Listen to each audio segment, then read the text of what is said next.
Upon its release, The Last Guardian has become something of a controversial topic within the gaming community. As reviews for the game trickled in from mainstream gaming journalists, the reported issues with The Last Guardian reignited the tired old debate regarding long development cycles and their impossibility to deliver a satisfactory product. So began the vague comparisons to the ill-omened No Man's Sky and other such failures. Apparently our perception of games has significantly evolved since Team Ico's 2005 release of Shadow of the Colossus, and consequently many reviewers believe that The Last Guardian comes across as last-gen and clumsy or finicky at times. Now it must be said that a lot of these journalists and reviewers had positive sentiments towards the game, but a good portion of them found a degree of frustration in tackling Trico's AI. Before I go further, I'd like to stress that our general perception of the medium of gaming will definitely have shifted since the last decade. Of course it has. But with that shift in perception, I believe, comes a certain set of expectations from the modern gamer.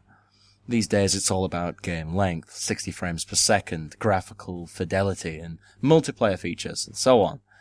And somewhere within this grotesque house of mirrors, reflecting back onto us the conventional yet arbitrary components of a successful game, we'll find a typical reliance on reliable, obedient AI.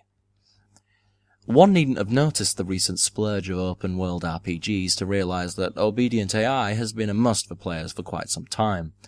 We all remember the pain in the arse it was to babysit Ashley in Resi 4, and who could forget the occasionally game-breaking frolicking of the AI in The Last of Us.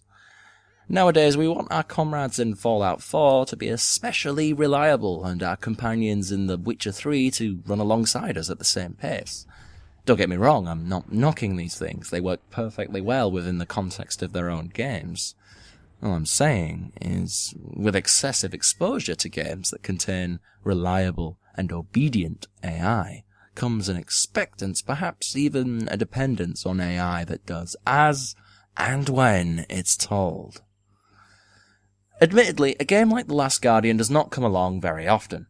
In fact, it's downright rare for a game like this to be made at all. The developers mentioned that it was players' interest in the title that saved the project from being discontinued entirely. With this in mind, I believe that Team Ico's persistence and dedication in completing this project and staying true to their artistic vision throughout is admirable, and less experienced developers could perhaps learn from this. That being said, the fact still remains that the game is unlike any other AAA title to come out in recent years, and for this reason I believe that it needs to be approached in a less mechanical and perhaps more considerate manner. For better or worse, the developers made decisions to make their game feel and perform in a certain way. The clumsiness of the boy is deliberate, the patient trial and error approach to tackling Trico's AI is intentional. Almost every detail in the gameplay is used to convey your insignificant and helpless position at the mercy of a beast-infested enclosure that swallows you up like an ant in a snow globe. Above all, The Last Guardian appeals to emotion. It sets itself the difficult task of telling a story with as few words as possible, using mainly body language and visual audio cues to accomplish this. In that respect, the game has less to do with puzzle-based platforming as it does with conveying the relationship between Trico and the boy. Now, needless to say, making a game in this way is a bit of a double-edged sword. You can't please everyone, certainly not people who are so familiar with obedient AI that the moment it is eliminated or diluted in some way, it immediately resonates as a flaw or bad game design. But if one can appreciate Team Ico for making these decisions to fulfill their artistic vision, then the decision makes so much sense. Of course the beast wouldn't do your every command upon first meeting it. Why would it? Like with any animal, a level of trust needs to be established before you can ask a creature of anything. The more you care for Trico, the closer he becomes to you, the more responsive your commands are throughout the course of the game. That makes sense, that feels natural.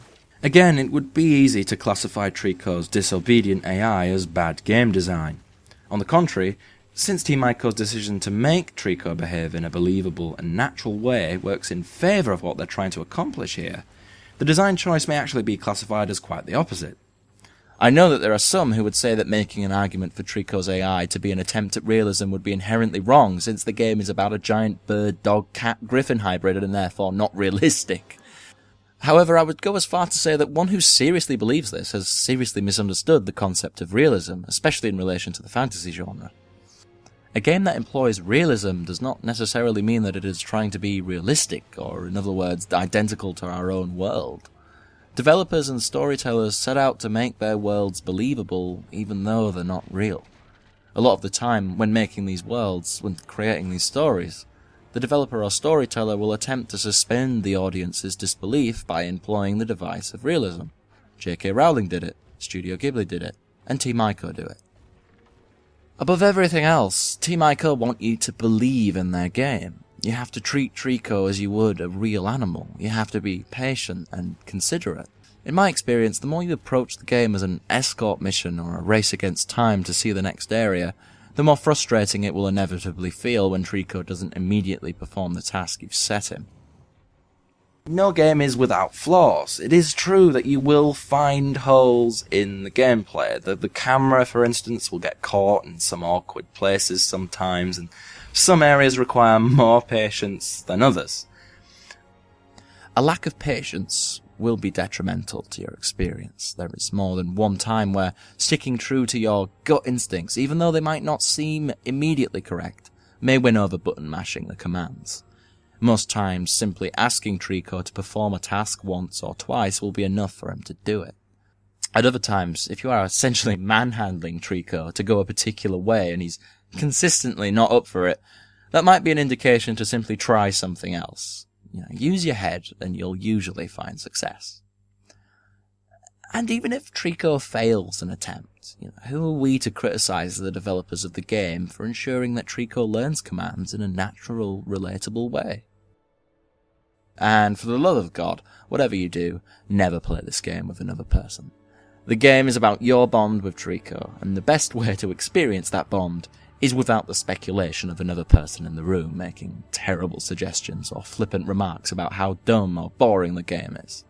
There's nothing worse for me than watching someone repeatedly fail at a game when the solution is so mind-numbingly simple right before their eyes if only they'd just listen and try something else. Trust me, he who chases two hares catches neither. You're better off experiencing this game alone. And boy, was it an experience. It's not for everyone, but I hope you'll check it out regardless, if you haven't already. Thank you for watching this video. I am not a witch, and I'll see you in the next one.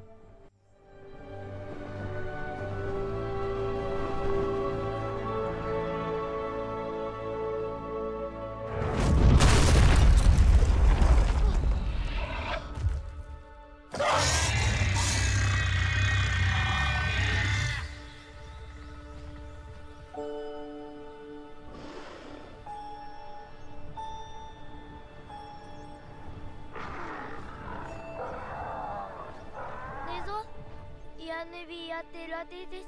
あげくい